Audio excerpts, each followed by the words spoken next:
So, guys, PFF has just released its latest running back rankings, and once again, it feels like the Commanders are being overlooked. Despite everything we've seen from this backfield last season, Washington's lead running back was ranked much lower than many fans expected, and it's already causing a lot of debate.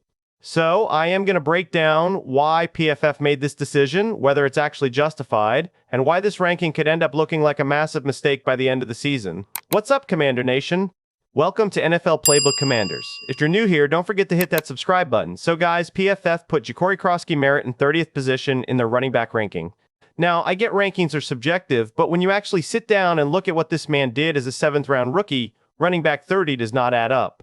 Let me give you a little context here. Over the past 5 years, guys ranked around 30th at running back usually had somewhere between 600 and 800 rushing yards.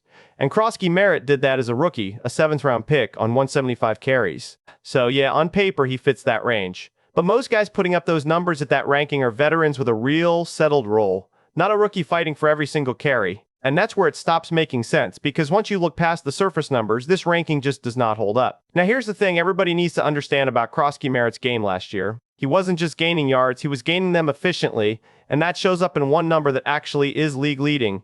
He posted a 53, 7% success rate on his 175 carries, meaning on more than half of his touches, he was hitting the yardage needed to keep the offense on schedule. That led every single running back in the NFL. Let that sink in for a second. That's not a committee guy. That's not a running back 30 type of number. You do not lead the entire league in anything as the 30th ranked back at your position.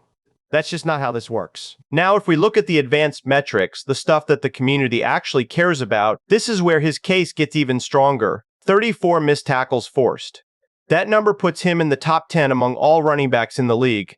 That man is shifty in ways the box score does not fully capture. On top of that, he was averaging 5 yards after contact per attempt, which is elite level contact balance. He is not just falling forward into the back of his offensive line. He is making people miss after that first hit, creating extra yardage that isn't scheme dependent. That's just him. And during his best stretches last season, he was hitting a 5% success rate on his carries. That's top tier efficiency, guys. That's the kind of number that tells you the tape is not lying. This man can play running back at a high level, but now let's add the scheme layer to this because this is really what changes the whole conversation. Croskey-Merritt ranks 7th among qualifying backs in yards per carry on zone runs, which for a 7th round rookie is a legitimately strong number. He wasn't leading the league, but he was clearly ahead of most of the field, and that's the kind of efficiency you build a scheme around. David Blough and this offensive staff should be leaning into that zone running game as his engine giving him the reps where he's already proven effective, instead of force-feeding him a bunch of inefficient concepts and judging him off that. So now let's talk about what he actually needs to clean up, because I'm not sitting here acting like he's a finished product. There's real work to be done if he wants to crack the top 15 and shut this whole conversation down for good. First, the passing game. He barely got trusted on passing downs last year. 9 catches for 68 yards on the entire season. That's it. If you want to be considered a true workhorse back, you have to be a weapon out of the backfield, even if it's just as a decoy sometimes. Croskey-Merritt has to develop his hands, become a better route runner, and give Jayden Daniels a real third option out of the backfield. Once that part of his game unlocks, the ceiling goes up dramatically. Second, pass protection. If you cannot protect the quarterback, you are not staying on the field on 3rd down, period. That was part of why his snaps got limited at times last year. He has to show the coaching staff that he can put his face mask on somebody and hold up in blitz pickup.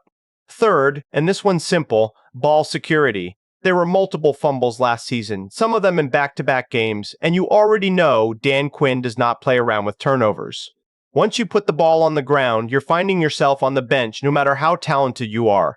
That has to get locked up this year. No excuses. Now let's talk about where this actually puts him heading into 2026, because the outlook here is honestly pretty exciting. He played in all 17 games last year, but didn't start every single one of them, and he still finished with 175 carries.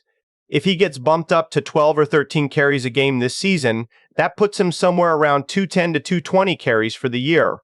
At the same production level he showed last season, that easily gets him past the 1,000-yard mark. Easily. Of course, the volume situation looks a little different now than it did when he was thrust into the lead role last year.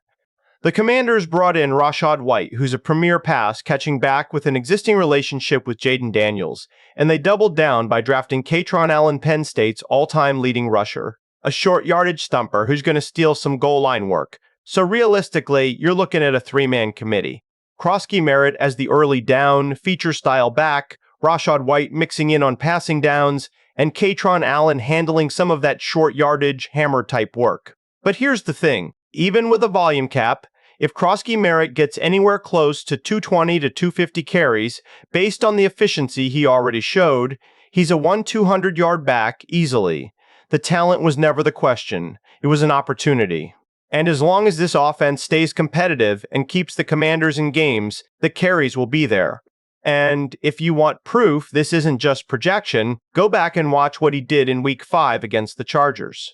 14 carries, 11 yards, 2 touchdowns, and he did it while completely taking over SoFi Stadium, getting the traveling crowd out west loudly chanting his childhood nickname, Bill. That performance was good enough to get him Tom Brady's LFG Player of the Game award, and it wasn't a fluke either. He closed the season the same way he opened it, putting together a stretch over the final 4 games where he racked up 255 rushing yards and 4 more touchdowns. So, this isn't a guy who had one good month and disappeared.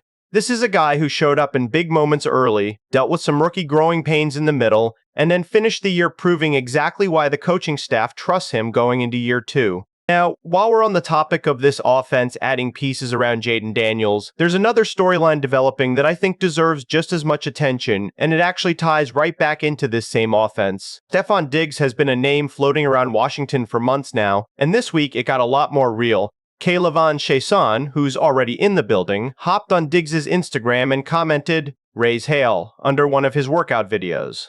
Diggs saw it, replied with an eyes emoji and a devil emoji, and then pinned the comment to the top of the section. That's not subtle. That's a guy telling you exactly where his head is at. And look, on pure talent, this makes a ton of sense. Diggs just finished a season with the Patriots where he caught 85 passes for over 1,000 yards and helped that team get all the way to the Super Bowl.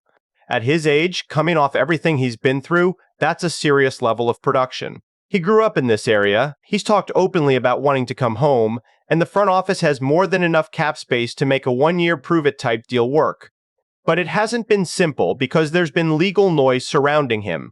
He was accused by a man named Christopher Griffith of some serious things, and he's maintained his innocence throughout, even countersuing for defamation. That case is still active in court right now, with both sides recently trading evidence and neither side backing down. There was also a separate situation involving his brother that got some misleading headlines attached to it, which Diggs has since clarified himself. He did get some good news recently, though, coming out of a separate legal matter not guilty on the most serious charges he was facing. So, while one part of this is behind him, the other part is still very much unresolved, and that's likely why teams have been cautious. What's interesting is Diggs himself put out a video recently basically saying, nobody in this league has a better WR2 than him.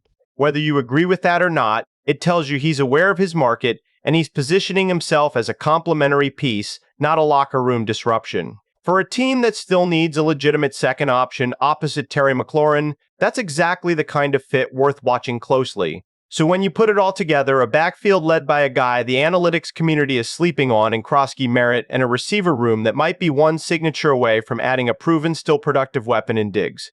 This offense has a real chance to look nothing like the outside perception right now. People keep underestimating this team piece by piece, and honestly, that's starting to feel like a pattern worth remembering by December. That's where I'm with it, Commander Nation. Drop your thoughts in the comments. I want to know what you think. And if you're not subscribed yet, hit that button right now because we talk Commanders every single week, and you do not want to miss what's coming next.